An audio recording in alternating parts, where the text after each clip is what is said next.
Okay, good to go. All right. So the special board meeting of the Governing Board of Trustees for Romoland School District is called to order at 6 p.m. Roll call, Mr. Reller. Here. Mrs. Kleitz. Here. Mrs. Moon. Here. And myself, Mr. Gary here. Mr. Sperry will not be joining us this evening. So we'll start off with the Pledge of Allegiance. So I'll ask everyone to stand. I pledge of allegiance to the flag of the United States of America and to the republic for which it stands, one nation, under God, indivisible, with liberty and justice for all. Thank you. I will now read the governance norms. We agree to act with dignity, respect differences, build trust, work as a team, engage the public, focus on the success of every student, work together for the common good. Mrs. Dexter, is there any public comments for tonight?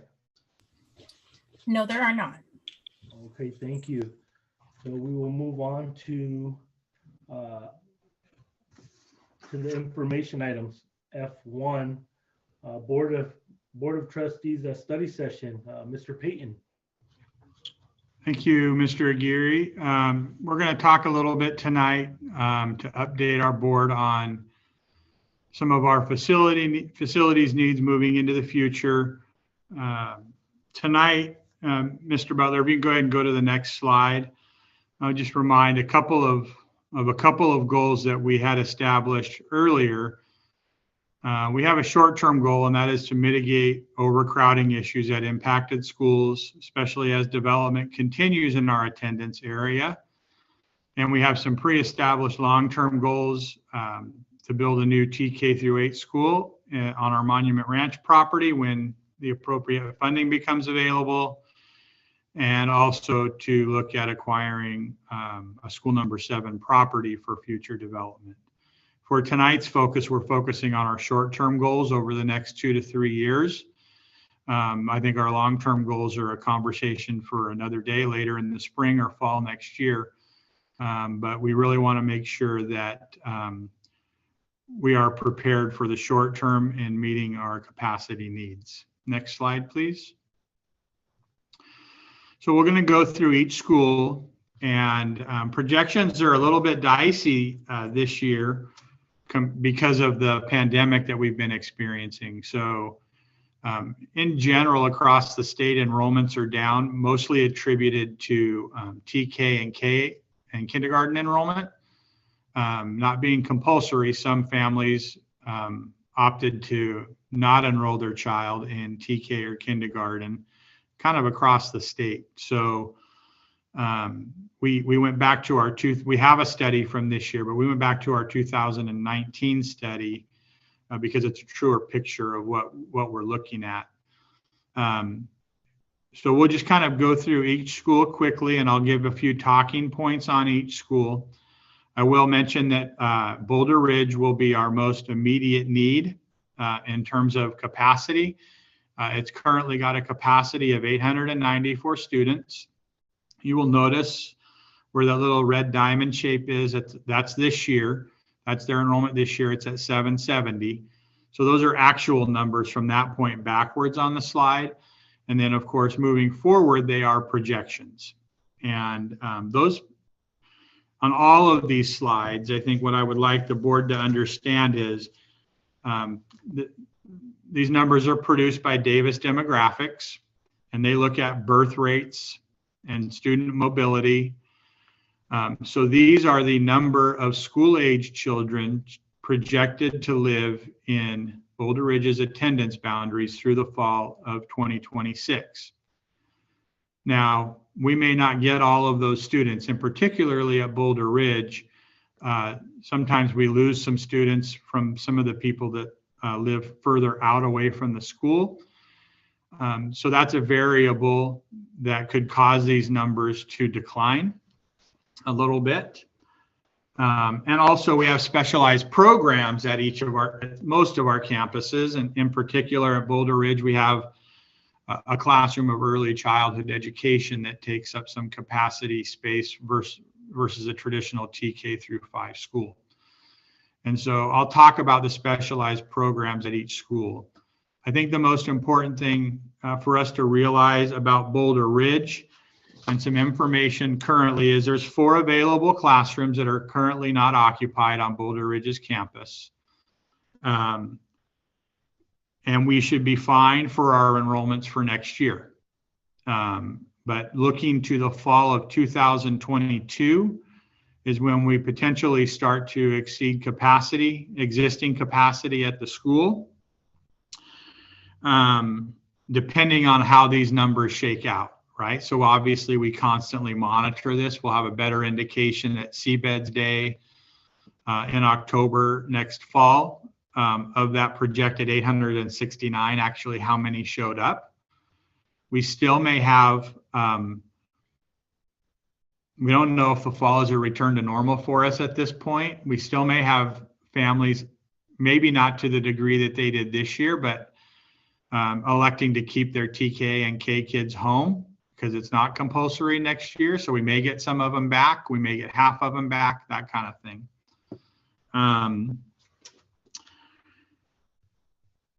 And of course, we lose some of those numbers to transfers to other districts for various reasons as well. So those are kind of factors. I will mention that Boulder Ridge is our only school that we don't have portables on. And in the past, when other schools have started reaching capacity on their existing facilities, the most 2 recent schools in terms of large numbers being Chase and Mesa View, we added 8 portables to those schools to accommodate future growth. And that may be a recommendation that we pursue as we talk about what our next steps are in terms of how to mitigate our capacity needs. I can proceed to the next school and wait for questions, or I can take questions by school, whichever the board prefers. Are we okay if we just move to the next school and kind of go through them all? Or would you like to ask questions about each specific school? Later in the presentation, you'll hear about some recommendations to mitigate capacity and also some of the developments and what attendance areas they're in. So. Not hearing any. Go ahead, man. We're waiting till the end. Okay, that sounds good. So let's go ahead and go to the next school. We're at Harvest Valley. They have a capacity of 963. They're currently at 738. You see their projection numbers through the fall of 2026. And what I would say is it looks like they have plenty of capacity, but it can be a little bit misleading. They have 3 early childhood education classrooms, and they have 1 alternate education classroom. So 4 of their classrooms are being utilized by those programs. It looks like their enrollment is going to not increase rapidly, but gradually over the next 5 years by about 50 or so students, 40 or so students. So not significant, but they currently also have 4 available classrooms on their campus. I would say because of the early childhood education programs and the alt ed program currently residing there, they are much closer to that red line or will be at capacity. I think we don't need to do anything there. I think that they will, through the fall of 2026, if these projections hold, we can keep those programs there and we can still accommodate their enrollment. But of course, we'll monitor that over the years. I would say, and also that so the board understands, Harvest Valley also has 2 locations already on their campus where we can easily add portables if at some point in the future it's needed. There's an area that was used to be where the old child nutrition office was. That was removed. And there's an open space for a classroom portable there, and there's one on the other side of campus that wouldn't require a major remodeling of the campus. So we could increase capacity there if it's needed in the future, but right now we're not seeing that need for Harvest Valley, but we'll be right up against that red line. And so that becomes an important factor, because in most districts where they may be experiencing capacity issues at a specific region of their attendance boundaries or specific schools, and then they may consider redrawing attendance boundaries to better balance. We really don't have a lot of room, even the ones that have sufficient capacity, we won't have a lot of room to redraw attendance boundaries in the future, because then you're just taking an overcrowded one school, redrawing attendance boundaries and putting that overcrowded scenario at another school. So that's important to understand as well. Let's go ahead and go to the next slide. So Mesa View. So this is one of the schools we added 8 portables to a few years back. They're current, and it was always our school of most concern going back 4 or 5 years at this point, because they were doing so much development in their attendance boundaries.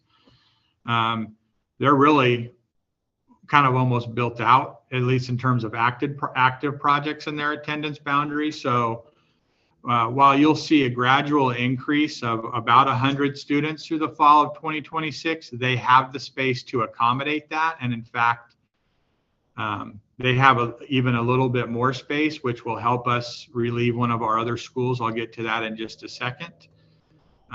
It's also worth noting that Mesa View is the one school that really doesn't have any other specialized programs on their campus. I mean, they have an after-school program that kids function in, but they don't have any specialized classes like early childhood education or alt ed or any of that. And so you will hear here in a slide, probably the next slide, a proposal to help alleviate some crowded space at Romoland Elementary by moving some students to Mesa View, so that they also have a specialized program like all of our other elementary campuses. And Mesa View would be able to accommodate that growth, and it would also alleviate overcrowding at Romoland Elementary. So if we could go to the next slide. So this is Romoland Elementary. And again, at first glance, it looks like capacity is not an issue, but they have 3 early childhood education classrooms. They also have 7 RISE classrooms, which those students average, somewhere in the neighborhood of 7 to 12 students. And so while it's not a lot of students, it takes up a lot of capacity on the campus. And in fact, this campus right now does not have any open classrooms. And we've been okay with that. We knew eventually we would probably have to move a portion of our RISE programs to another campus. We didn't want to commit to that too early. We wanted to see how the program grew and also where the availability may be on our other campuses. And so, excuse me, I'm getting a dry throat. What it looks like right now is our RISE program consists of 7 classrooms. There's 4 autism classrooms, and there's 3 mod severe classrooms, moderate to severe learning disability classrooms. And so one of our solutions to alleviate the overcrowded kind of feel at Romoland would be to move those 3 moderate to severe classrooms to Mesa View. They can accommodate it with their available classrooms and their projected growth looking forward. And then that would also alleviate overcrowding at Romoland without having to add more portables to Romoland. They, for the foreseeable future, would be able to handle their normal enrollment.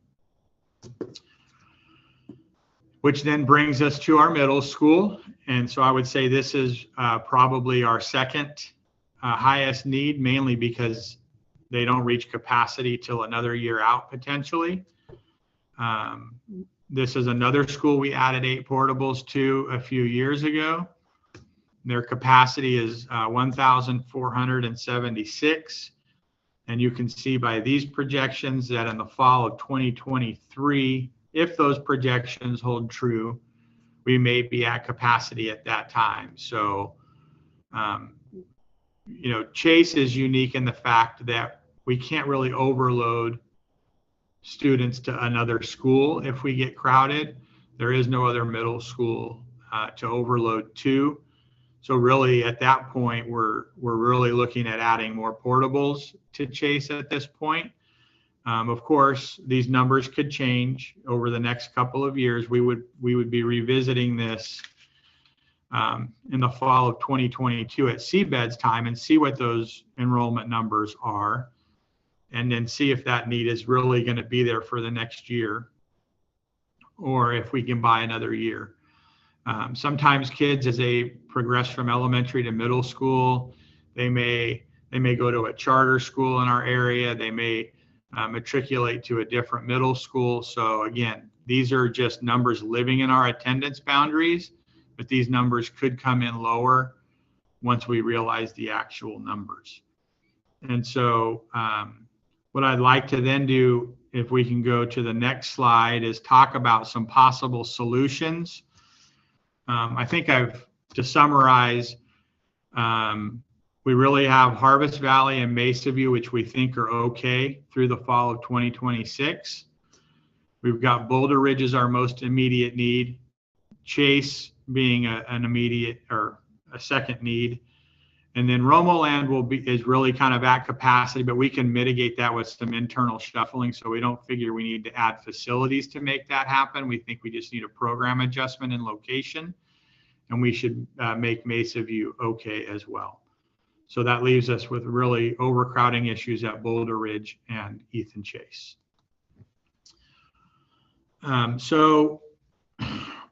Possible solutions and scenarios. Obviously, adding portable classrooms. I talked a little bit about that in terms of Boulder Ridge. And, that alleviates some of our issues that we have in terms of capacity. The good thing about all of our campuses, or most of our campuses, they're on large enough land. Many of them were K-8s before, where we have the space to add portables if needed. And it really limits the needs to amend school boundaries, though that's not a great solution, as I mentioned earlier, because all of our schools, even the ones with sufficient capacity, are going to be approaching their limit by the fall of 2026. The cons of adding portables is really about cost. Adding single portables is about $335,000 if we can package it like we've done in the past. For instance, when we added 8 portables to Chase, I believe we also added one at Romoland at that same time. So we were able to package them together, and it cost us about $255,000 per portable instead of $335,000. Some of the other cons are the more enrollments in our schools is the more vehicle traffic around our schools. And of course, more students means more, supervision needs, noon duties and things of that nature. So, and I know that our initial projections when dealing with PGHM is they talk about elementary schools kind of capacity at 750, but when you start adding portables, I think most of our schools are going to be approaching in the neighborhood of 1,000 at some point, probably Romoland Elementary being that exception.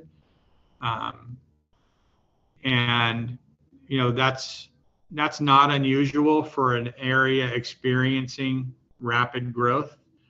I think I've shared before where my kids in elementary school, it was a very similar situation, and their schools were at 1,600 in elementary school.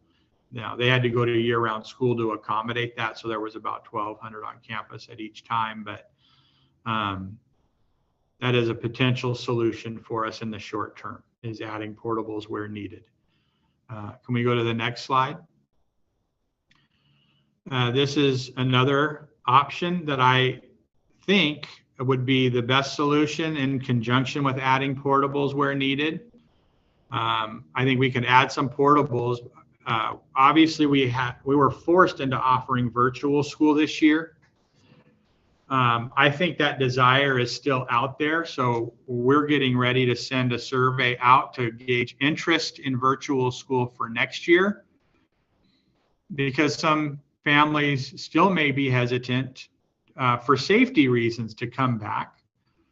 But I would also say that we hear a lot of challenges along with virtual learning, but through our LCAP process, we've heard a lot of success stories with virtual learning and stakeholder engagement, where we're hearing a lot of success stories with students doing better than they ever did in a traditional classroom. And so we're going to make that an option for next year for families that would like to do that. And then, of course, currently we don't have a separate virtual school. Our kids are still attached to their home school, but engaged in virtual learning. But we have teachers that are sometimes teaching kids from multiple schools in that virtual environment. So after we survey parents, we have a couple of different options. We can kind of keep the same system that we've used this year for one more year and learn more over the next year. And then we can make a determination if we keep the virtual school permanent based on interest. And then at that point, we can decide, do we create a separate virtual school with its own CDS code, its own staffing, administration? It would be nuanced. It doesn't necessarily need to be staffed like a traditional school, but it needs some oversight. And so that's kind of where we're at right now in terms of some of the more feasible possible solutions to implement kind of right away. Obviously, the more students that choose to engage in virtual learning means they're not coming into a classroom, which increases capacity at schools. And then especially if we're adding portables in strategic locations, that's going to increase capacity as well. I think that could get us through over the next few years to really see where we're at in terms of, 3 to 4 years potentially before we really start looking at what needs to happen beyond that. Of course, that's conjecture because we have to monitor enrollments and all of those things. But there is a third option that we've previously discussed, Mr. Butler, if you can go to the next one, and that would be moving to a year-round schedule. For recollection purposes, basically 25% of your kids are always off track. So you increase the capacity of each campus by 25%. So that would alleviate some of our issues. It does provide families with more calendar options because there's 4 different tracks you could choose. At some point, you may just be assigned a track, so that's a problem. Smaller teams of staff by track and supports team collaboration in that methodology. The cons are that our calendar would no longer be aligned with Paris High School District, which our kids matriculate to, but also they may have older siblings there, but also surrounding districts. And so if we were to move to that and a parent was really adamant on a traditional school calendar, we would risk potentially losing kids to neighboring districts that are on a traditional calendar. Staffing multi-year calendars can present challenges just to assign teachers to different tracks in that process. Not all calendars are always desirable for families. I mean, essentially, you go to school 3 months, you have a month off. You go to school 3 months, you have a month off. That's kind of how the year-round schedule works. The challenge from a teaching perspective is every time you go off track and you're off, someone else moves into your classroom. So when you come back, you're actually in a different location, a different classroom on campus. So you're mobile. You're there for 3 months, but then the next 3 months you may be in a different classroom in a different area of campus. So those are the cons to a year-round schedule. So these are kind of 3 solutions that we've analyzed for the short-term gain. If I could make a recommendation humbly to the board, would be to allow us to explore the cost of adding 8 portables at Boulder Ridge. We know that we know the cost of portables, but we know that Boulder Ridge was also built on rock. And so we want to be able to do an analysis of the actual cost of that and potentially bring that back to the board and we could analyze that need. It's not a need that's needed for the fall of next year, so we have some time, but we could bring that back later in the spring. And the board could make a decision to add those 8 portables to increase capacity at Boulder Ridge. Also, if we discover through that analysis there's 1 or 2 portables needed elsewhere, we would also package that together. But I think that in conjunction with the virtual school offering will extend our capacity at our existing schools without potentially the need to consider year-round school. Year-round school is more disruptive. It's more of a challenge. We may get to that point anyway. We may need it. It depends on the interest in virtual schools, quite honestly. And we're not sure at this point the amount of students that may have an interest in continuing that. I would also mention that there are some neighboring districts that are going to be offering virtual schools next year. And so if we don't offer that and our neighbors do, we could potentially also lose some students to those neighboring districts for kids that are wanting the virtual learning versus the traditional learning. So let's see what the next slide is, Mr. Butler. So Keith's going to talk about some of the financials, but before he does that, this might be a good break because I kind of threw a lot at you quickly. Just in terms of facilities and capacity and some of the proposals that I talked about, can we pause for a break and I can take any questions or comments from the board before Mr. Bacon talks about some of the financial stuff for both long-term and short-term? I had a question, Trevor, on the analysis of Boulder Ridge for the possibility. Is the analysis to see if that's even a possibility because of all the rock or the cost of preparing it for portable? I think it's both. I mean, if we get lucky, we find an area that's not rock and it's not extra cost. And we've consulted with PGHM on the schematics for the school, and we know where they have kind of designated would be a good placement.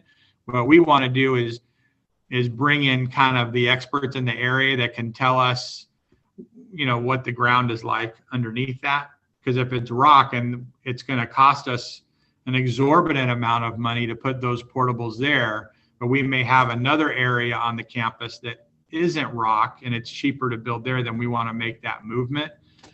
And if they tell us, it's just not doable there, well, then we really have to look at some different options for the fall of 2022, I believe is what we talked about. That would present a whole new set of unique challenges. I'm hoping, and I think that we can find a place to build those 8 portables. It would just be whether the amount of money it costs to do that is feasible. And we would bring that back to the board for your consideration with all of the financial details of it. I have one more question. Prior to going to year round, because year round, not only does not everybody have a good track, but then the kids are out of school for so long, they're out of school, 1 month out of every 4. So prior to that being implemented, if we didn't have any other choice, is there another bond measure? I mean, that's why we had sought after the bond, was so that we could build the other school. I can't recall the timelines. So what I would, you'll see at the end of the presentation, there's a bullet about an analysis of the Measure P bond potentially for the March board meeting. We debriefed after the vote on the Measure P bond, and it was very enlightening to see the different areas of our attendance boundaries. I'll say this, in the vast majority of our attendance boundaries, we had a 60% yes approval. In a small section of our attendance boundaries, we did not, but that happened to be where the most density of voters was.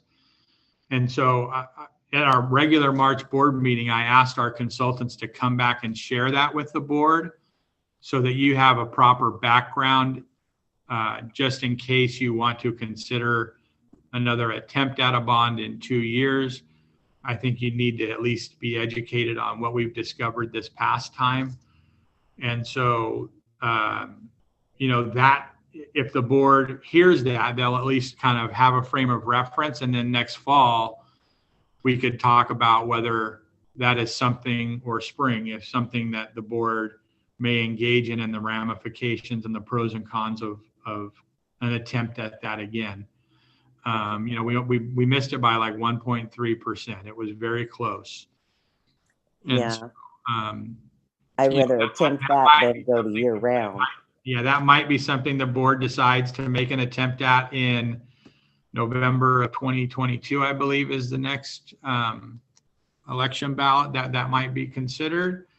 But I don't want to speak for the board. I would just present information. But I think a debrief while the Measure P bond is still somewhat fresh in our minds is good for the board to hear, because it will maybe help inform conversations into next academic school year about that. Thank you, Trevor. Yeah, no problem. I had a question as far as getting an analysis for portables at Boulder Ridge. Is that something that is going to be done shortly after coming back? Is there a time frame for that? We would engage in that process like within weeks. Like I just wanted to talk with the board tonight about that topic, and really we would be working with John Parham, our director of facilities, to start that process over the next several weeks and how fast that can get done. And I'd like to bring what we find from that analysis back to the board, in April or May.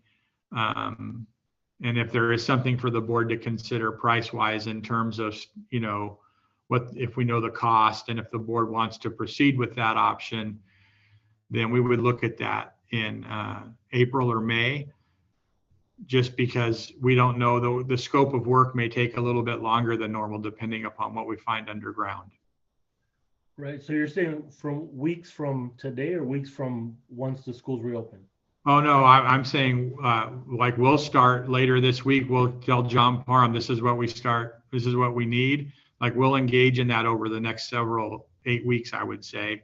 I don't know the time frame of how long that analysis is going to take, but we want to start that immediately so we have the necessary information to bring it back to the board before the end of the school year. Because if we do find out that, yes, we can do it, but there are some mitigating factors to consider that could cause the work to take a little bit longer, we don't want to put ourselves in a bind, right? And we know we don't need it until the fall of 2022, but we don't want to leave ourselves short on time in terms of putting them in if the board decides to go that direction. Okay.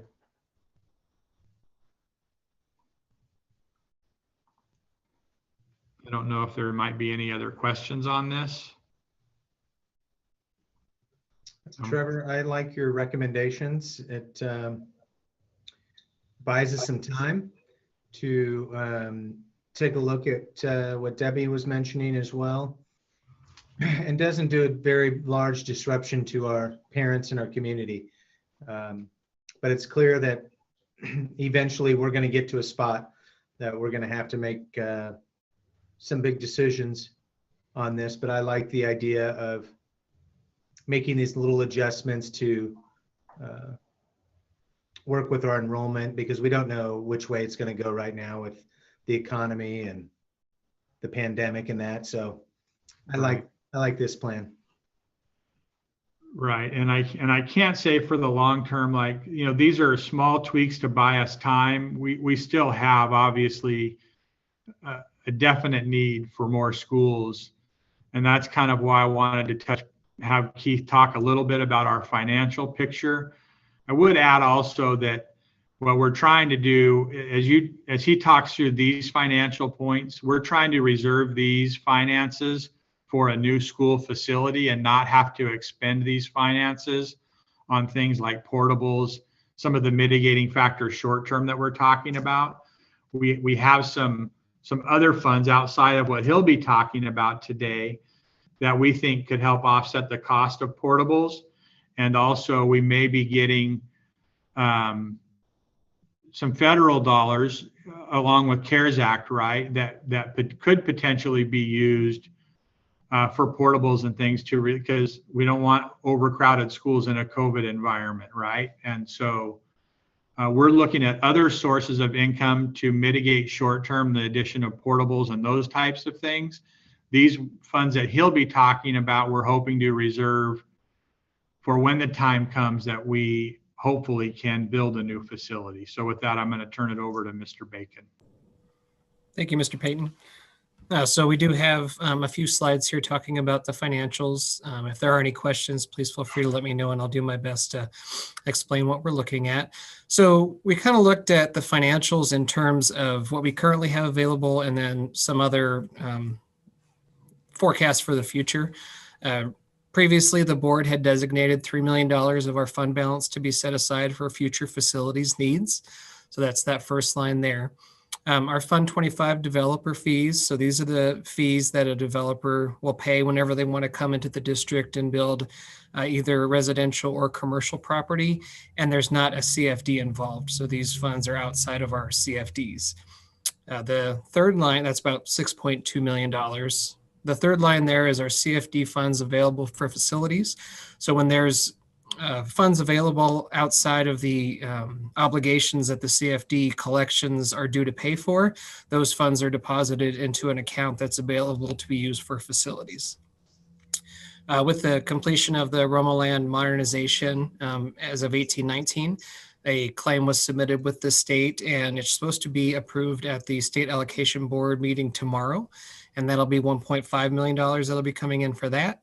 And then a while back, we had put in some drought tolerant landscape at Harvest Valley, and there was some incentive money coming from the state through the DROPS grant, it's called, and that's going to be about $751,000.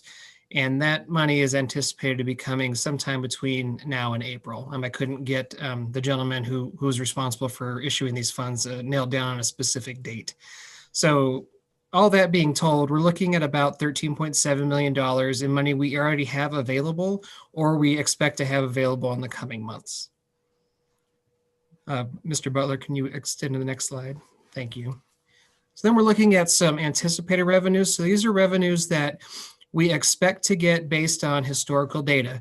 So similar to the information we saw on the first slide, we do have some CFDs where the amount of revenue that's being collected to help pay the obligations does net some funds that we're able to set aside for facilities.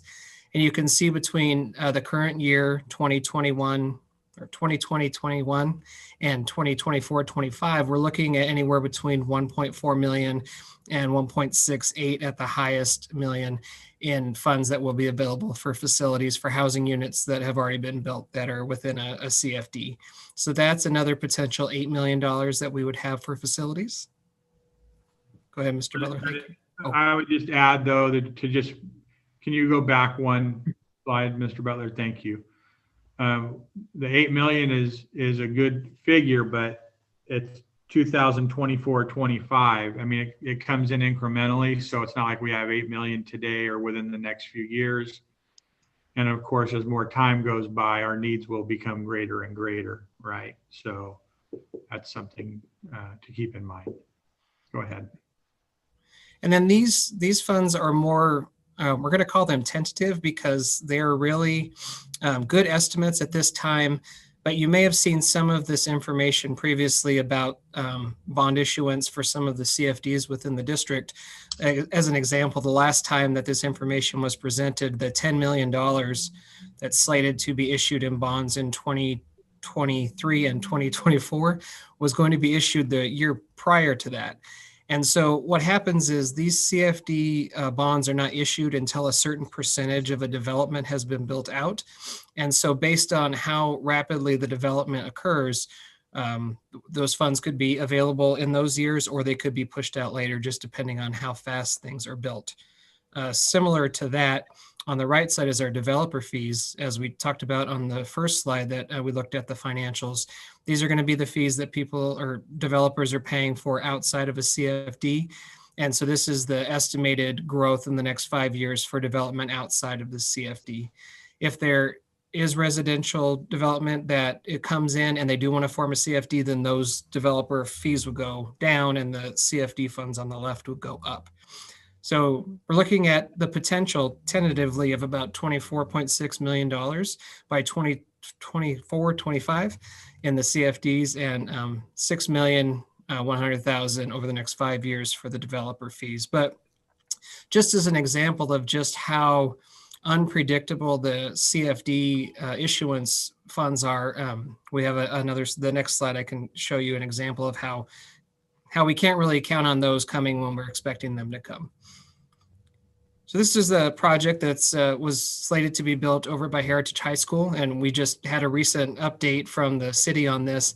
And if you look on the left, you may recognize this from a while back. This was a large residential project that was going to net over 2,000 homes, some of them age qualified, but most of them available for all ages. And in the upper right-hand area of the map there on the left side, that's Heritage High School, and then a little bit to the left of that in the purple section was a planned out school site.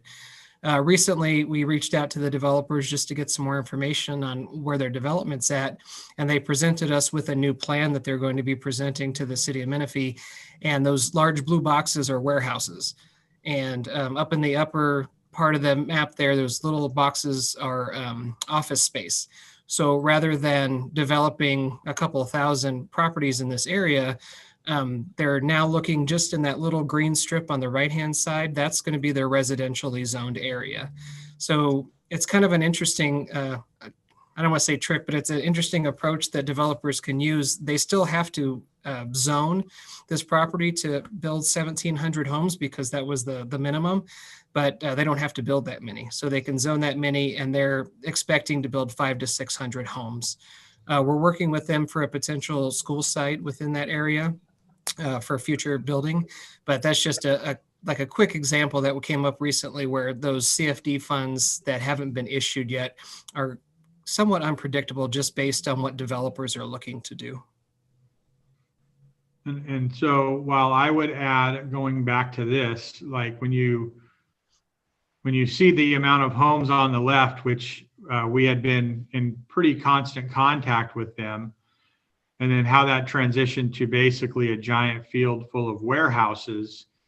For the short term, that helps us with capacity because warehouses don't generally house student-age children, but it did eliminate a school site potentially for us. And so on that green strip, we don't want to lose a school site in this area because we know there's developments that are going to be going on in future years. So we're really trying to work with our partners and the developers in establishing a school site in that green strip that Keith referenced. But obviously it wouldn't be to house the homes that were originally planned in that area, but and we're still also exploring other school sites as well as they become available to us. But just an example of how developer plans can change rapidly on us.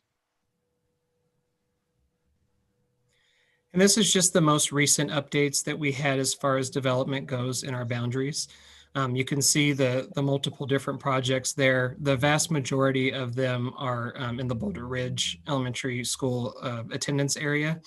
These are projects that based on the most recent information that was gathered from the city of Menifee, or in the case of some of them, the county, the unincorporated areas that are considered active. So you may look at some of these sites. As an example, if you look at the Romoland Watson site, it's showing as active within the county, but if you drive by there, you'll notice that there's really not a lot of building going on at that point. It's but this is the anticipated building that's slated to be completed in the next 7 years. And so again, the vast majority of it is going to be within the Boulder Ridge elementary area. And what I like about that display, because whenever we see construction, it's just human nature. I think we worry because we have to have capacity for them But the student yield factor, the second to the right column on the last, excuse me, that shows you the amount of students that those homes are student age, school age children that they are expected to produce over the next 7 years. So it's no wonder where our capacity concerns are at Boulder Ridge. When you look at the developments in their attendance area, obviously the majority of them, of the active developments in our attendance boundaries, are at Boulder Ridge. And so, that's why we're having this conversation. So this kind of is our last slide on this, and I think we've touched on a lot of this already. What we would like to be able to do is explore the addition of the 8 portables at Boulder Ridge. We'll also at that time analyze if there are needs at other schools. We're not seeing any at the moment, but a deeper analysis may bring that to fruition. Bring a cost analysis back to the board this spring. For the fall of next year, we may consider moving our moderate to severe RISE classrooms, a 3 total, to Mesa View. They can accommodate that space or those programs, and it would alleviate the Romoland elementary need. And then we would like to send a survey out to our community about virtual learning for next year, and then really to make a determination probably after next year if that stays a permanent offering in our district, which, this pandemic has changed some things. Like things are not going to go back to normal. What I mean by not from a health perspective, I'm just talking about education. There's going to be some things changed in education as a result of the pandemic that was forced upon us. And virtual learning has been around for a while at the high school levels, but it certainly is making its way down into the elementary levels. And so, we have some kids flourishing in this environment, and if that is what their desire is, and we should be able to offer that. And that also, as a secondary reason, eliminates or minimizes some of the capacity issues if we have enough interest to run a virtual learning program moving forward. So, and my last bullet was what I talked about. I wanted to basically front load the board. We've asked our consultants to come to our March board meeting for an analysis of the Measure P bond campaign. You can get some of the details. I think it would be good information, some successes that we had, some opportunities that we have. And it's really meant to just give you background, knowing that our long-term needs are still going to be present. And so if the board is so inclined to go out for another bond, it would be a good opportunity to learn from this last November, also ask questions of our consultants on that note. I found it very enlightening. And so that's scheduled for our regular March board meeting as an information item. And with that, we can take questions or comments. I have a comment and also a question. I heard what you said about Harvest Valley. And as the board members know, Harvest Valley has been on our radar, and unfortunately we didn't pass that bond, but they have portables there. And I was wondering if we could maybe find out, I think I know, the age of expiration of those portables. And just for our knowledge, like you said, Trevor, we're talking about long-term needs of our district, and Harvest Valley is one that's been on our radar for quite a while as well. So I'm just wondering how many are past the age of, I don't know, whatever they call it. Sure, we can absolutely do that analysis as well. I have a quick question on the change in that development from those homes to the warehouses. Doesn't that have to go through a rezoning? So my understanding in talking with the city is that they work closely with the developers to understand what the developer plans to do. So there will be I don't want to say like a full-on they don't have to resubmit full plans, but they're kind of in communication about what they want to do with it. And so my understanding is this is within the plan area that current location is in. So it's something that's within limits as long as they commit to zoning for the proper amount of homes that they're required to based on what they'd initially planned.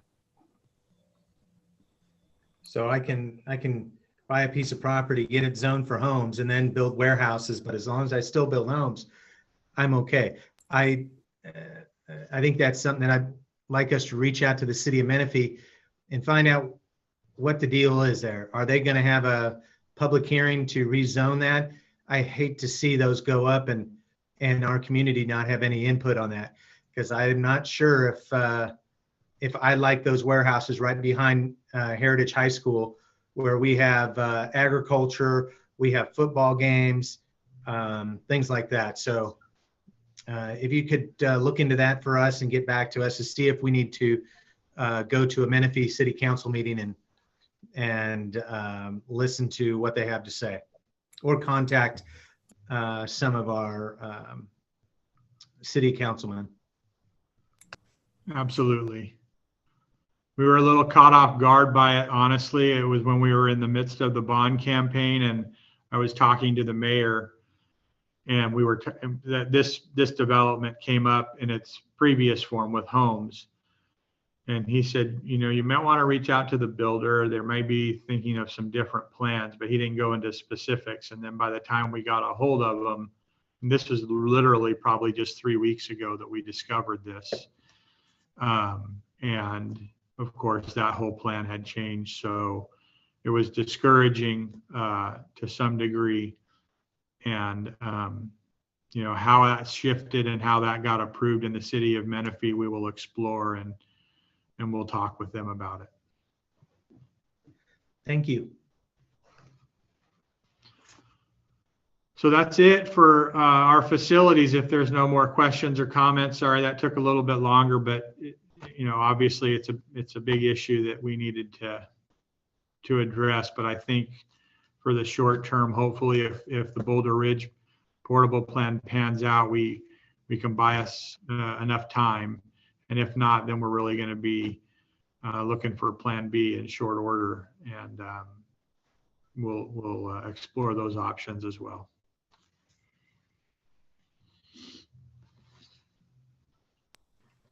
Okay. Thank you, Trevor. Thank you. Thank you, You're Trevor, for that. We'll move on now to F2 COVID-19 and school reopening update. Mr. Payton. Thank you. So I knew that me and Mr. Bacon would be talking a lot tonight on this, and since there was such new information on this, I asked John and Michelle if they would take the lead on this presentation. It's quite lengthy in slides and text, but we're just going to cover a few bullet points, highlighted areas in each slide, but we wanted the text on the slide for reference in the future, kind of thing. But with that, I'm going to turn it over to Michelle Weiss to talk about this. Good evening, Board President Aguirre and board members. Tonight, we have an update and some very fresh information about COVID-19 and its impacts on schools and school opening. Next slide, please. You've seen this many times before, but it's important we bring attention to it again. The California Blueprint for a Safer Economy places each of the counties within the state of California into different color tiers based upon COVID case rates. Riverside County is still in the widespread or purple tier. However, case rates are dropping rapidly in Riverside County and across the state of California. Next slide. So, as of today, the adjusted case rate for our purple tier assignment is 16.6. It has been dropping anywhere from 12 to 19 points each week for the past few weeks. So it has dropped rapidly. In the blue section at the bottom of the slide, you'll see what we've discussed before, that the county must have a 7-day average case rate of 25 cases or less per 100,000 on our adjusted case rate to open elementary schools. As you can see, with 16.6, our county has met the threshold. They announced that today in a public release message that we've reached that level in which elementary schools in this county could open. Please know that for secondary schools, there is a different metric. We would need to reach the red tier with 7 cases or less per 100,000. So an adjusted case rate of 7. Next slide, please. So what do we need to do to open elementary schools? The state has identified a COVID-19 safety plan made up of 2 items is to be submitted to our public health department as well as the state California Department of Public Health. The 2 items are the California Department of Public Health checklist, as well as the Cal-OSHA COVID prevention program. We have submitted both of those items to Riverside University Health System Public Health for Riverside County, and they are currently under review. Next slide.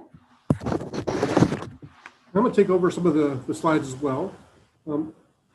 As we go through the rest of the presentation, we're going to talk about some of the details that are within our the CPP or our school safety plan. And one of the key components is that we're going to do symptom screening for all of our students and staff on a daily basis. We're going to do screening for staff through a process where they do it digitally, and students will be doing a screening on a daily basis when they arrive at school. So we'll be doing those, looking for any of these potential symptoms that we have listed at the bottom of the screen. So those will all be topics of conversation. It will ensure that students and staff understand that if they have these symptoms, they're not to be on campus for the day. We'll go on to the next screen. One of the key things is as they enter the campus, we don't stop paying attention to whether they're exhibiting symptoms, any of our staff or our students. And for our students, we're establishing isolation rooms at each of our school sites. And the idea is we have a location where students would go if they exhibited symptoms of COVID, so they could be kind of set off to the side and wait to be picked up by a parent or guardian. I think one of the key things, if we identify a staff or a student who displays symptoms after reporting to the school site, that our goal is to simply get them off campus as soon as possible. I'm recommending they go through the COVID testing process, those types of things. Just to create a safer environment by doing that. Next slide, please. One of the other key components is that although over the course of the last several months, we've had some going back and forth on the requirement to wear masks, there is a requirement that all staff and students wear their face masks while on campus. The fact is our staff will have to wear surgical masks and students will have to wear some kind of face covering while at the school. And the key thing is they have to wear it at all times, and there isn't really a possibility of students opting out of doing that, or staff. Next screen, I think this is for Ms. Wise. It is. So it's important for us to note that everything we're sharing with you in this slide deck is what is in the plan we have submitted to Riverside University Health Systems Public Health. And further, it will be submitted to California Department of Public Health in alignment with the guidelines from California Department of Public Health and our county. So I just want to say it's not that we're making this up. This to open, this is what we must do and implement. So in terms of physical distancing, our classrooms are arranged with student desks and chairs to allow for students to be physically distanced with 6 feet between them. We've also installed plastic shields on all the student desks, and desks are arranged where they minimize face-to-face contact. Also throughout workstations for staff around our schools, there are plexiglass shields installed in our front offices and at staff workstations. Next slide. This is also important to the plan. That's very important that students are in. I'm sorry, could I interrupt real quick? Absolutely. Mr. Butler, could you go back one slide? I just want to highlight some of the areas where we are exceeding CDPH standards. So the 6 feet distance is a standard. The fact that we have 6 feet of distance with plastic shields is actually exceeding the recommendation. They talk about plastic shields if you're forced to go to 4 feet. We have 6 feet with plastic shields, which is really kind of exceeding that guidance. So please proceed. I just like to point out where we're actually exceeding what the recommendations are.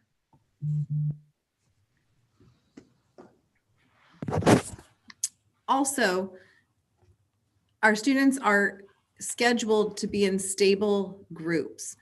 So stable groups are groups of students in a class that stay together all day with their teacher. And students must remain in stable groups, including for breaks, and they may not mix with other stable groups of students.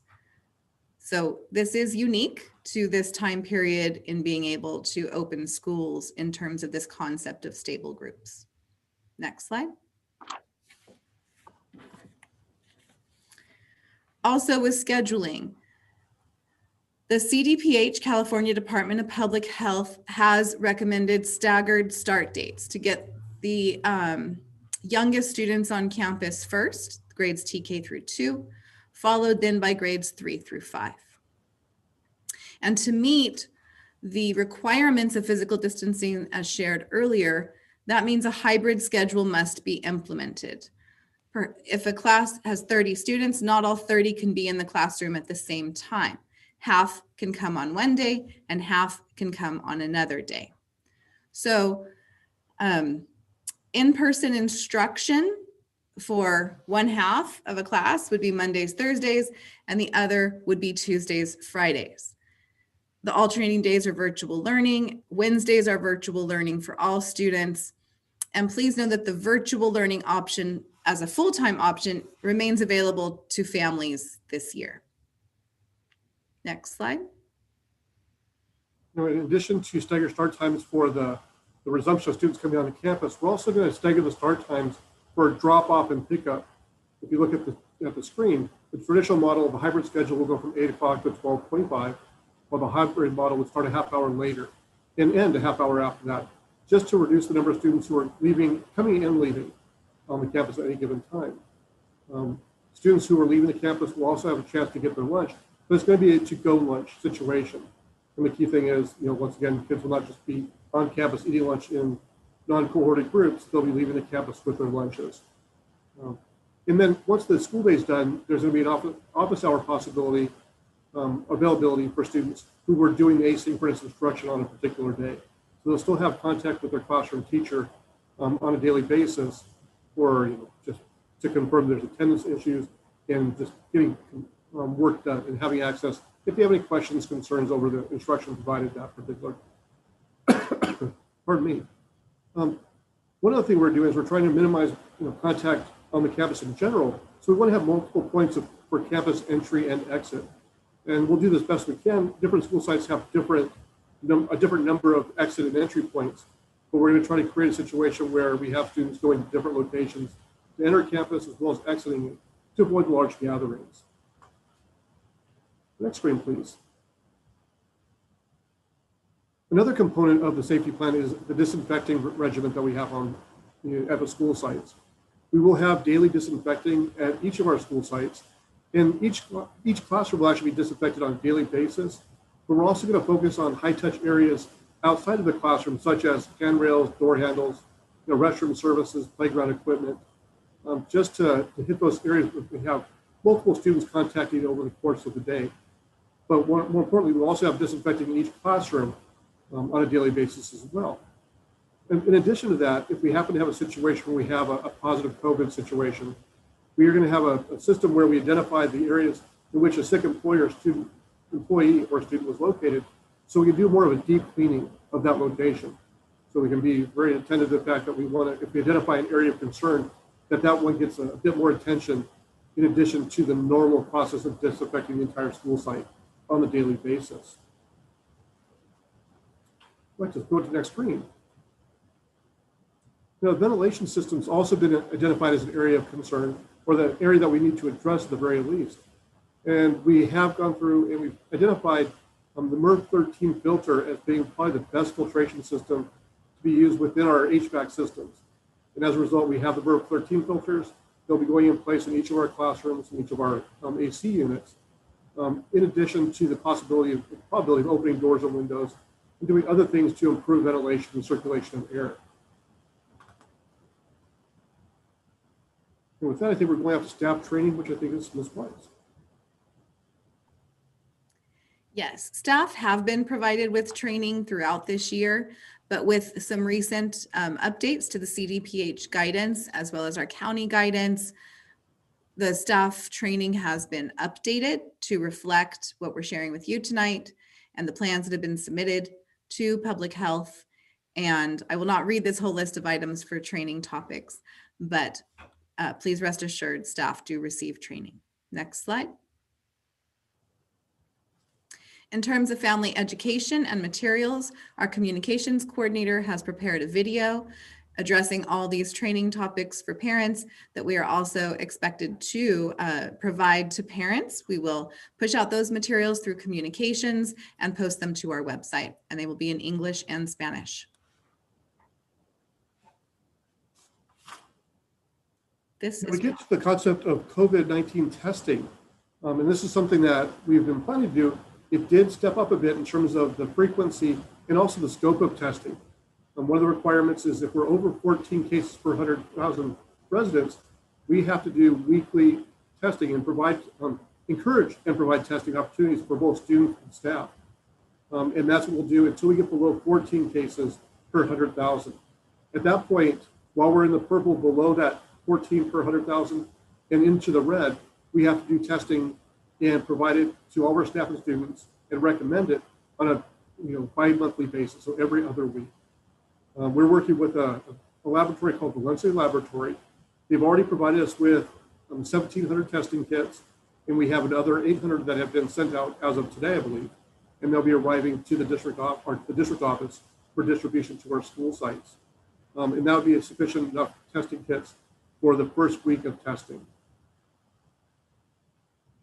Next screen.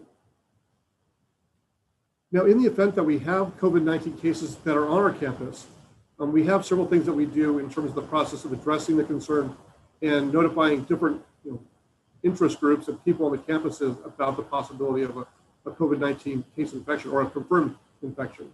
The first thing is we notify and collaborate with the local public health department, just to let them know the details and to get some guidance and direction from them, as well as what we already know that we're going to be doing in terms of disinfecting locations, contact tracing, excluding people from the work site or from the school site. And one of the key things is once somebody comes up with a positive test, they're excluded from the school site for 10 days from the date of that test. And that's an important point for everybody to know, that that's the key, that once we have a positive test, that person would be off the campus for 10 days minimum. And 10 days with some other components to it that we'll explain in a little bit. We have to identify close contacts at the school site and then exclude those contacts, possibly an entire stable group from the school site for those 10 days. Next screen, please. And the idea of returning to work or returning to the school site, because many of these characteristics or the requirements are the same for students as well as staff. And as we mentioned before, at least 10 days must have passed since the last positive COVID-19 test sample. But we also have to make sure that they've had at least 24 hours since the fever has come down to a normal temperature, which is 100 degrees or lower. And then we also have to see that COVID-19 symptoms have improved during this 10-day period. So it's a 10-day period, but there could be situations where it might be extended because of other components to the diagnosis. This one's from Ms. Weiss as well. So it's funny for it to say school closure, right, when we're talking about school openings, but it's important to share with you that what would be the conditions in which a school would need to be closed again due to COVID-19 once the school is opened. And the three conditions are noted in orange here. If within a 14-day period, an outbreak has occurred in 25% or more stable groups in the school. And an outbreak is defined as 3 or more cases that are linked, and the keyword is epidemiologically linked to the school site, meaning people caught it from other people while at school. Or the second condition, within a 14-day period, at least 3 outbreaks have occurred in the school and more than 5% of the school population is infected meaning COVID positive. The third condition would be that public health, Riverside University Health System Public Health, may also determine school closure is warranted for other reasons, including results from public health investigation or other local epidemiological data. A length of a closure would be 14 days, and then the school could open again. And then what would it take for a district to close? This would be if 25% or more of schools in the district have closed due to COVID-19 within 14 days. So for us, out of 5 schools, that would be 2 of the schools, if we'd be over the 25%. And that would be a closing for 14 days. And then we could reopen. Next slide. So moving forward, as stated earlier, our Romoland School District COVID-19 Safety Plan, known as a CSP, has been submitted to Riverside University Health System Public Health for elementary schools to open, grades TK through 5. Once the CSP is approved by Public Health, it must then be approved by the California Department of Public Health, and they have 7 business days once they receive it to review that plan. Also important, our early childhood education program can open in hybrid model when our elementary schools open in hybrid model, because early childhood is considered part of our elementary schools. And the last piece of moving forward is securing our supply of the Valencia laboratory testing kits for ongoing testing. Next slide.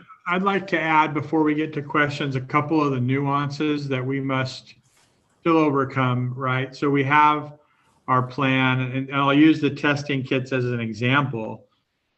We were expecting 2,500 testing kits to be delivered last week, and we received 1,700. And so we're like, wait a minute, how do we open schools if we don't have enough testing kits, kind of thing? And so we've been on trying to track them down all day yesterday and today, and late this afternoon, we got confirmation that another 800 kits were being sent today, late this afternoon. But that's an example, like we can have an approved plan. We can have agreements with our bargaining units and everything else, but logistically, some of the inventory of some of these things, getting access to some of these things for like the ongoing testing, and Valencia Labs is the one that was recommended by the state of California, by the way. And so we're hoping that the level gets down below where we're testing every other week, so we don't have to do it every week. And the data shows that we don't need to do that every week. But this is an example where it might be something out of our control, right? Like if Valencia Labs said, well, we just don't have enough testing kits to send you, well, then how could we open school even if our plan is to test kids every week without the appropriate amount of testing kits? Another example was the MERV 13 air filters. So I'll give you an example of some of the challenges with that. We placed our order for those back in November. And so a few weeks ago, I was talking with our facilities director, and I said, what's the status of those? And he said, well, they're filling orders from September currently. And I know schools weren't ordering MERV 13 filters back in November, but they also supply businesses and what have you. So we were a little worried that the MERV 13 filters may not come in, but we quickly found another vendor and got our shipment in to fill the gap before that larger order comes in. But I don't know if it's a supply chain issue or a demand issue on some of these things as more and more schools open. But those are kind of some of the wrinkles where we've been navigating that are kind of outside the talk of the plan. Like the MERV filters and the testing is in our plan, but we have to be able to have the materials to do those things that we say we want to do in our plan. And those are the nuances kind of behind the scenes that we're working on. Now, thankfully, we've been able to mitigate both of those examples, but I can tell you both of those examples really just got resolved this afternoon, kind of at the last minute. And so I just wanted the board to understand kind of those behind the scene parts, because we have secured enough testing kits to do our first round of testing. But they've made a commitment to us to provide us ongoing testing kits. And so we hope that they're able to meet that obligation. Okay, now we can go to questions.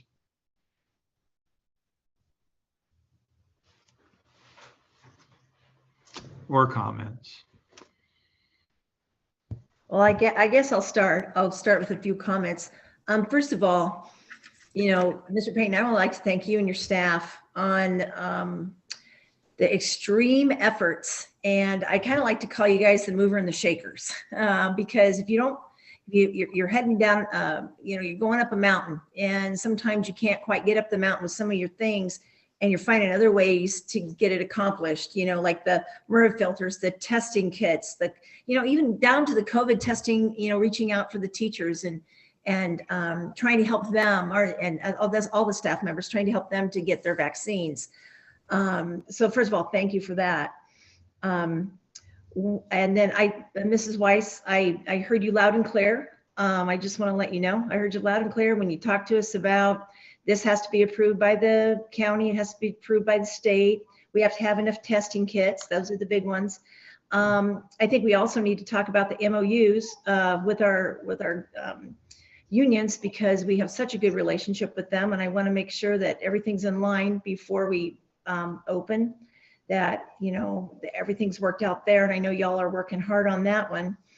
And then our families, and giving them, what do I want to say? Giving them just a little bit of a deep breath, and okay, this is how we're going to attack sending our kids, back to a hybrid program.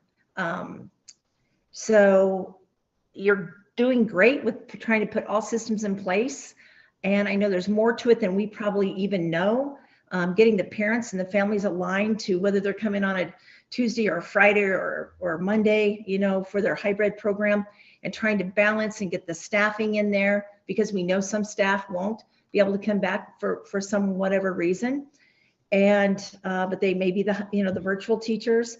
So there's a lot of balancing. And I personally, as one board member, want to make sure that we have a safe and welcoming environment for our scholars or our students as they enter our classrooms, because I feel that they deserve that and our families deserve it. And you as a staff, Superintendent Payton and your staff deserve to be at that point where you say to us, hey, let's get this ball rolling. Well, I think we have all systems in place, because I don't think Romoland's ever done it any different way. When I tell people we're a phenomenal district, I'm not just saying that because I'm on the board. I worked for San Bernardino City Unified School District for over 30 years, and a good district, but I got to tell you, not as good as this one, by any means. And I think that's all I have to say at this time. Oh, I do want to, Mrs. Weiss, I know you mentioned something about the family education. And this plan that you guys have come up with the Romoland reopening and the safety protocols and things. This family education program with those little videos you're going to get out to parents, wow, and families, that's just impressive. I know a lot of hard work went into this. I don't all know who was involved with making this plan. I know you've done a good job with keeping our parents informed on our website about this plan. I know it's changed, and I know you all have been dealing with the changes, and we as a board, I think, need to support our superintendent and his staff and do whatever we can to make their transition into this next phase smooth as possible, and hopefully with not a lot of chaos. And that's all I have to say right now. Thank you, Ms. Kleitz.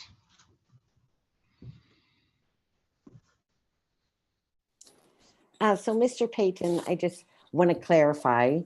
So we submitted our plans to Riverside Public Health because we're below the numbers. Then when we receive that, we have to still have 7 days in a row of the numbers below 25. And then once we receive a plan, if it's approved, which it should be, I mean, you've taken every measure and beyond, like you mentioned, So then we have to submit it to California Public Health, which they have up to 7 days. So let's say that they send it back, approved, Riverside approves, our numbers are under, then we can open on starting on the hybrid. Yeah, I think, well, I think we need, so here's what we're hearing about when it goes to the state. And let me explain what they don't need to send back an approval. If you don't hear from the state in 7 days, it's approved. Okay. And so what we're hearing is they just, I mean, if it's approved at the county level, I don't think the state is kicking things back if the county has approved it. But we really couldn't open schools until we don't hear from them from 7 days, right? So maybe on that 8th day, that would be a consideration. Of course, we want to have enough time to notify families. We've got to, we're still working with our bargaining units on some of the details. They've been great partners for us in this, terribly challenging atmosphere. But we've been working collaboratively together, and we're going to be having some conversations with them tomorrow. So there are some little nuances still as well. We don't exactly know how soon we may hear back from the county. It could be as early as tomorrow that it's been approved and now being sent on to the state. But it could also take as long as next Tuesday, because that would be their 7 days, right? And so we're hoping to hear back sooner because we want the clock to start ticking for the state to then have their 7 days. And we check in with the county frequently, and we're optimistic that our plan will be approved. We just don't know when we'll hear back yet at this point. And then once we're approved in the 7 days that pass for California Public Health, is that when you'll reach out to families and we'll be the date, or we meet and? Well, we'll start the process of reaching out to families sooner without a definitive date because we're placing kids in hybrid schedules now. So for instance, Monday, Thursday, Tuesday, Friday, we want to inform them that when we do return, their child is going to be on this schedule, and then give them an opportunity. Like, let's say Monday, Thursday may not work for a family, but Tuesday, Friday would work. And then can we make that change for them? Of course, it can't be just an automatic because we have to keep our classes balanced for the physical distancing. So, a Monday, Thursday student may want to go to Tuesday, Friday, but unless a Tuesday, Friday student wants to go to Monday, Thursday, it could present some challenges. There also may be some people that maybe chose the hybrid or traditional model earlier in the year, but maybe they want to elect to stay in the virtual model. So then they would inform the school. So, we're going to start notifying families of what the schedule would be when we do return prior to determining the actual date, so that we have a chance to work through those, so that we can avoid some of that chaos that Ms. Kleitz referenced when we do open schools. We want it to be as streamlined as possible.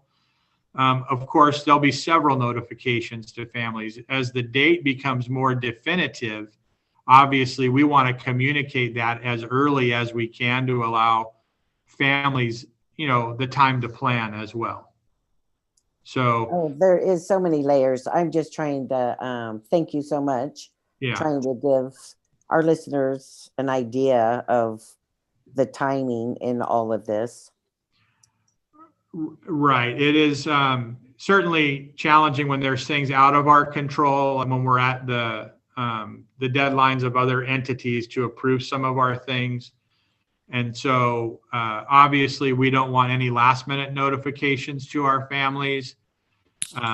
And we want to make sure our staff have time to prepare for the in-person return. But we've been working on this for a while in terms of our school sites. They're ready. Really what they're doing now is working on the scheduling changes needed for the hybrid model. And we anticipate putting a message out shortly for that. while we're waiting for the state approval kind of thing. They're 7 days to exhaust. We're not just sitting back. We're actually doing the other legwork that would occur so that, when we do hear that from the state or we don't hear from them and we're eligible to open, we can check our boxes. Do we have our filters installed? Do we have our enough testing kits? Do we have agreements with our bargaining units? Do we have all of those things in place? We're going to be doing site walks next week, myself and Mr. Murray with the site principals, looking at signage, the distancing markers, the classrooms, things of that nature as well.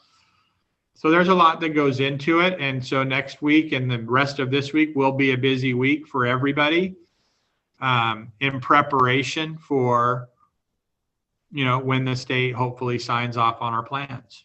Oh, and I know you have been prepping Yes. since last spring. It feels like for 10 years, but it's only been since Yes, last August. and constantly changing. But I'm sure the community, as the board members, are thrilled that there's several options. So if you're comfortable going hybrid, that's available. If you're, medically compromised or uncomfortable, you still have the choice for to stay virtual. I love that we're doing the stable groups. Super idea, limiting contact and exposure. So I just want to compliment you. I mean, Ms. Kleiss really covered quite a lot of this, but covering everything for the Right. safety of our students, our faculty and staff. And we really know the board has been updated on this, but we really wanted anybody who may be listening to Yes. get a feel for what goes into it. Yes. Thank you so much.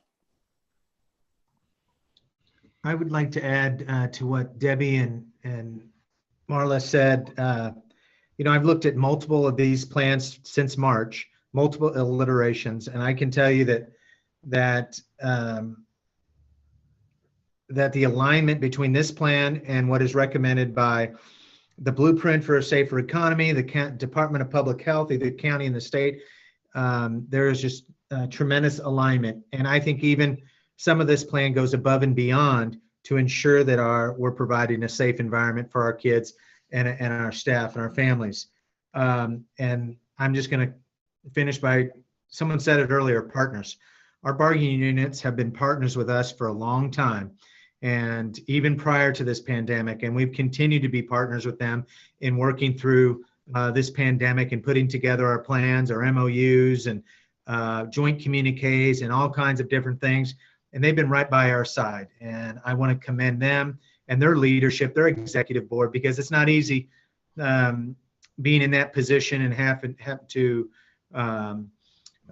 work through this plan and give input and listen to your members. And I think they've done an amazing job. So thank you to them. Thank you to the staff. Thank you to the community. We hear what's been going on up and down the state, but we have heard that our parents are very happy with the education that their kids are receiving in the Romoland Elementary School District. But at the same time, they want their schools open, but they want them to open them safe. And they put their trust in us, and they put their trust in the staff to open our schools safe. So I want to thank the community as well. Thank you, Mr. Aguirre. Thank you. And I concur with the board members as well. All the information, I mean, just to know that if we were able to open, I mean, we can open because we meet those qualifications. And I want to commend everyone that helped and put all this together and has made preparations for the schools just for this. So I just want to thank you guys so much for the information and that update. I guess a closing comment I would make is, we kind of feel like we're in a little bit of a fishbowl right now. Like right now, the governor is necessarily not in agreement with the state legislature. And so we get different talking points there. We have the CDC guidance and then the CDPH guidance and then the local Riverside County Public Health guidance. And we're navigating all of those different talking points. And so, I commend our bargaining units as well, because, all they're looking for is clarity on some things, which sometimes is very difficult to provide because of the kind of the fishbowl we're in and all the different opinions and guidance that we receive at different points.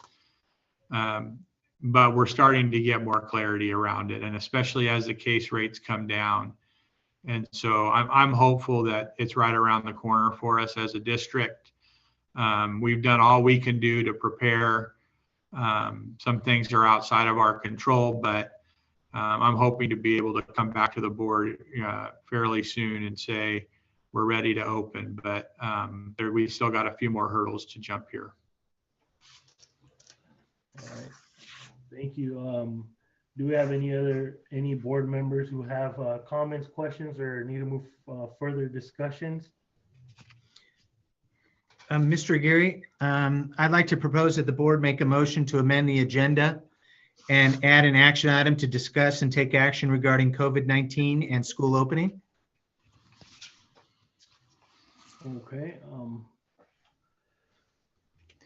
And the reason for my request is that this board has over time requested that we put these items on the action calendar when we're making decisions like this, even though that we had this on the information item for this agenda. All right. Thank you, Mr. Reller. Prior to moving forward with the agenda, a board member has requested for the board to consider amending the board agenda and adding to an action item to this agenda. Do I have any discussions? What are you thinking about when you want to move it to an action item? I mean, what are you thinking about?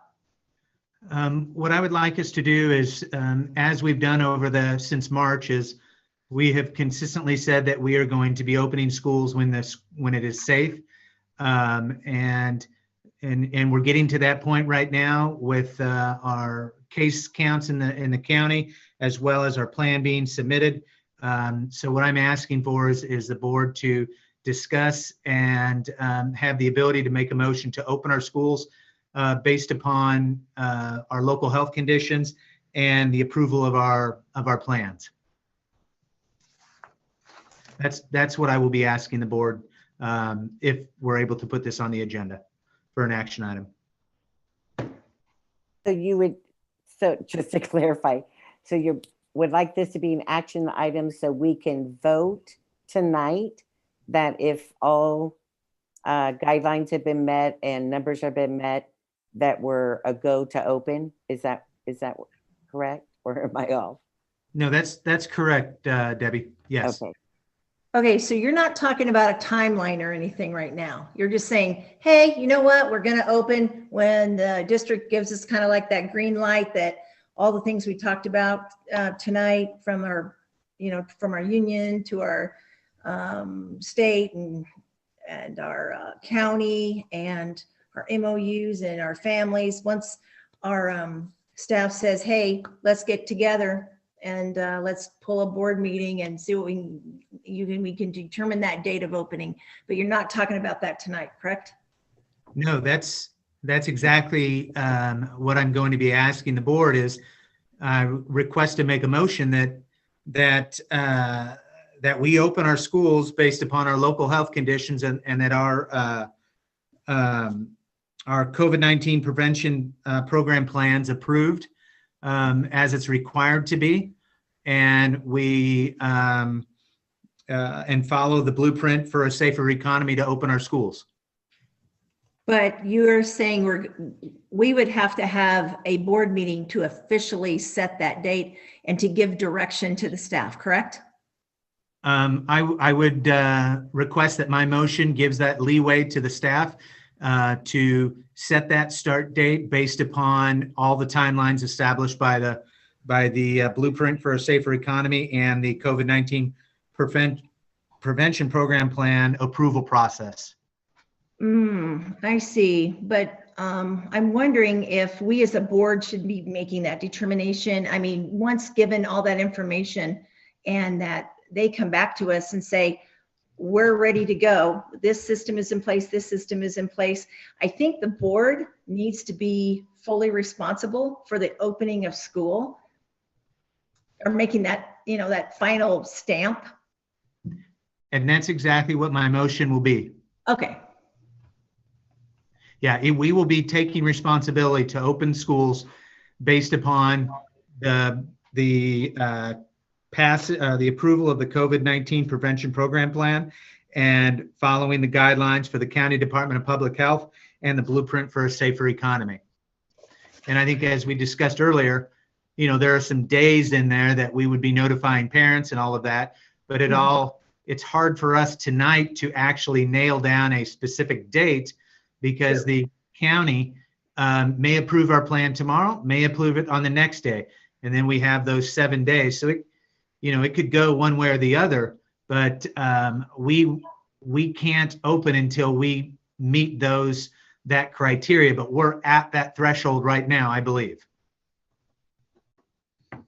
I'm wondering if the staff has any questions about what the board's going to be doing here. Well, I'm going to try to summarize it to clarify understanding, but I think what Mr. Reller has said is once all of our boxes are checked that we've talked about tonight, and I think he used the term give the staff leeway to determine our opening date.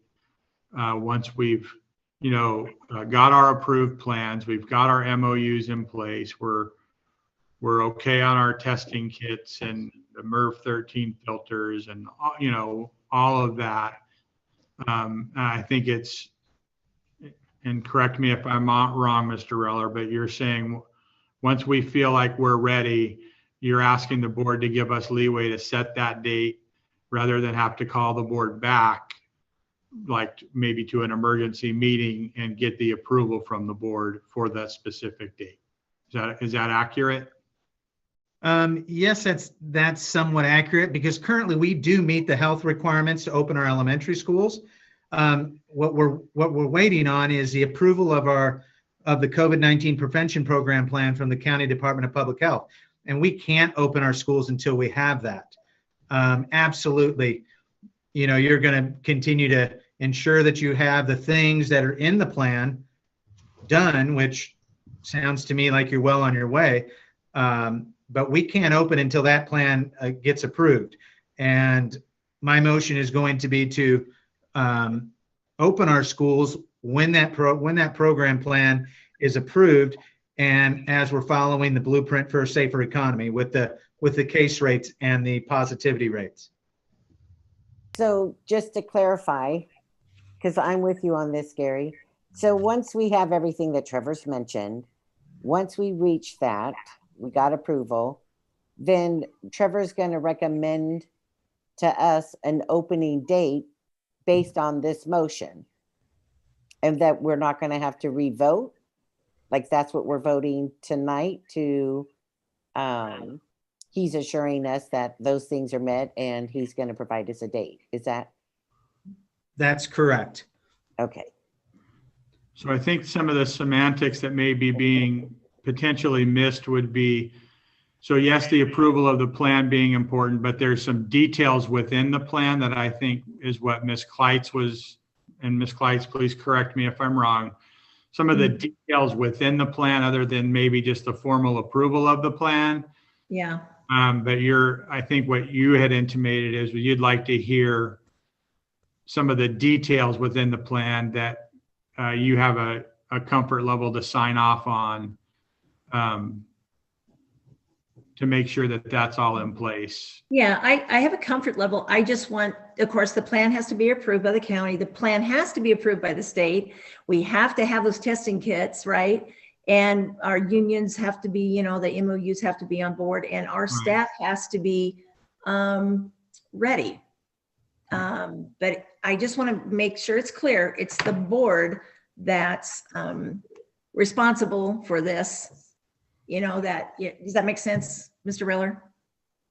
Yes, Ms. Kleitz, that's exactly why I'm asking for this to be a action item, because it is, I agree with you 100%, is the board's responsibility to let the staff know that, yes, we are opening schools, but we open them when we get that plan back approved and everything in that plan is completed.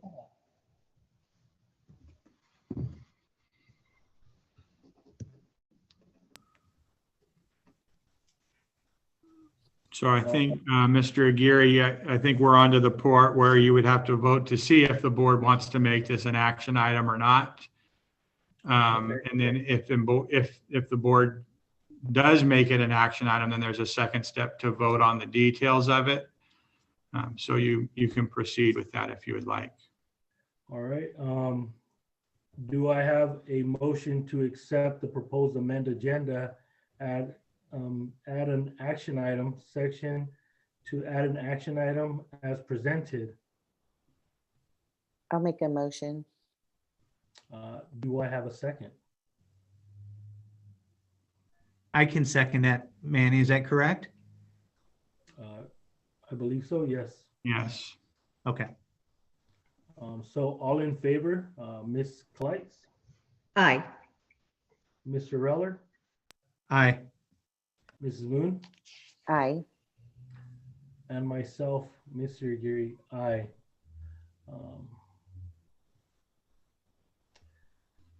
So bringing that to the board, formally approved agenda amendment to G1, COVID-19 and schools reopening will be added to the agenda as an action item under the new section G, action item, prior to the adjournment of the meeting, which is now becoming a section H. We will now proceed with the agenda. G, action item, COVID-19 and school reopening update. Mr. Payton. So hopefully I'm going to describe this correctly for people. It sounds like the proposal from the Board of Education is to open schools and give the staff leeway to determine the date of opening schools once all of the conditions are met, meaning our health data, our plans, our agreements with our bargaining units, and all of the logistics that we previously discussed are ready to go. I think what Mr. Reller was asking is if the board were to approve this, then we would have the ability as a staff to communicate the opening date to the board without bringing the board back in for a formal approval of that date. Is that correct, Mr. Reller? Oh, you're muted, Gary. Yes, Mr. Payton. So what I would do is make a motion to approve that recommendation that you just made, your staff's recommendation. Is that considered a staff recommendation, or is that, would your words be my motion?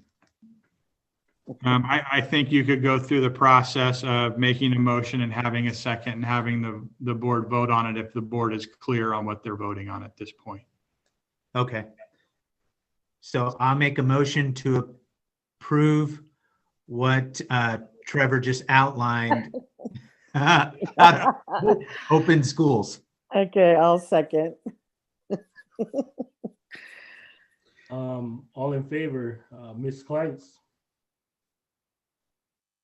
I think we may have missed if there was a discussion needed, Manny. I'm just. okay, so prior to the motion, Oh, sorry. we'll do the discussion. So prior to any motion, is there any discussions? And for myself, just wanted to, again, so we're giving the staff, which you just relayed, Mr. Payton, the ability to set a date once all points are met to be able to open a school. So just clarifying that we're just giving you that ability to set a date, right? Correct? That is my understanding, and I believe that's been confirmed by Mr. Reller. Okay. So any other discussions? Could I have Nikki read back how that would be read as a motion? What Nikki got out of it, because she might have some questions. So if I heard it correctly, and I believe Trevor did a great job on summarizing it, so I'm going to basically just restate what he stated. Mr. Reller would like to motion that the board approves the opening of schools once the plan and everything else within the plan is approved, which gives staff the leeway to determine the date. And the staff will have the authority to just inform the board of the date without needing to have the board's official approval of the date.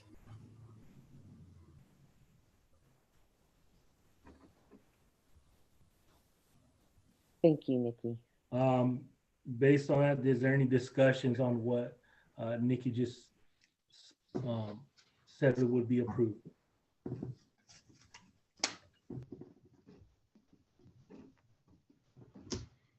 Okay. Do I hear a motion to approve the recommendation for the COVID-19 schools reopening as presented?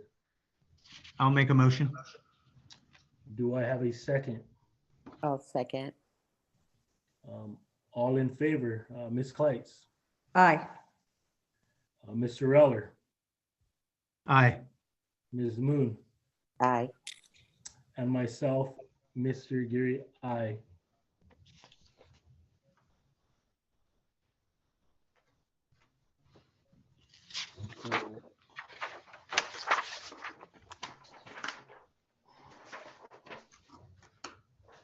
So with that, we will be adjourned. Our special board meeting is adjourned at 7:46 p.m. Thank you, everyone. Thanks, Amy. Thank you. Good night. Thank you, everybody. Bye, guys. Bye.